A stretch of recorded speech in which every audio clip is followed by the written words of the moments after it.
The next group of muscles, or actually the next part of the anatomy, are the muscles of the head and neck region. The head and neck region muscles on the rat are very small, but at the same time they're very, very apparent. So we'll run through these just to make sure you know what you're looking for.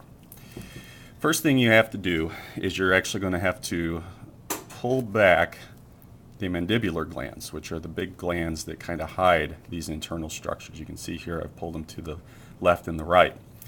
As soon as you do that, first thing you'll notice, it might be covered in a little bit of connective tissue that you'll tease off with your blunt probe, are two long, thin sheets of muscles. These long, thin sheets are the sternohyoid muscles, which run from the sternum up to the hyoid bone, which is encased in tissue further up in the skull of the rat. You can see they're bilaterally symmetrical, as pretty much all structures are in all mammals. So they have this kind of thin, taut rubber band-like structure. Just lateral to these, you're going to see two more bands of muscle.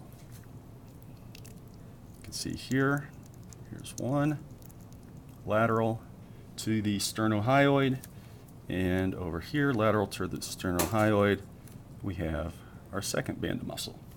These are the sternomastoid, which you might remember from when you've done a little bit of human anatomy, the sternocleidomastoid, really the same muscle, just in the rat. From these, we're now going to go anterior. Let me turn it around so it's a little more visible.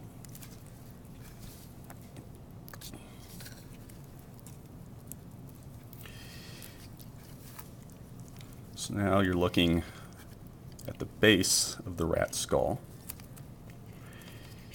Beneath the soft palate here, there are two muscles, right here, right here.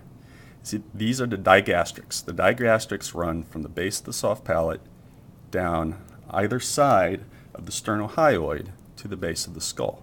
So you can see, here's one, you can see there, running right through here. Opposite side, two, runs right down the exact same way.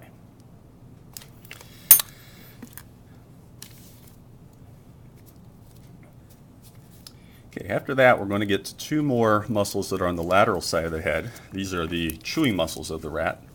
The muscles we are just looking at for the most part are muscles used for opening the rat's jaw.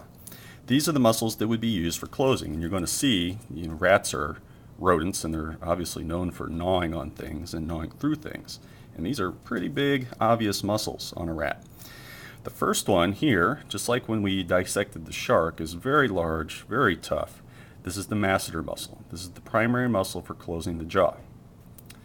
The masseter has a second muscle. Well, it's not part of the masseter. There's a second muscle involved with closing the jaw. We would call it actually a synergist to jaw closing. I'm going to remove a little connective tissue here. Just above the masseter, down here, see this vein separates off this muscle, which is also quite thick. This is called the temporalis. The temporalis really runs on top of the skull, and this is a muscle that helps the masseter close the jaw. That concludes the video for the head and neck muscles.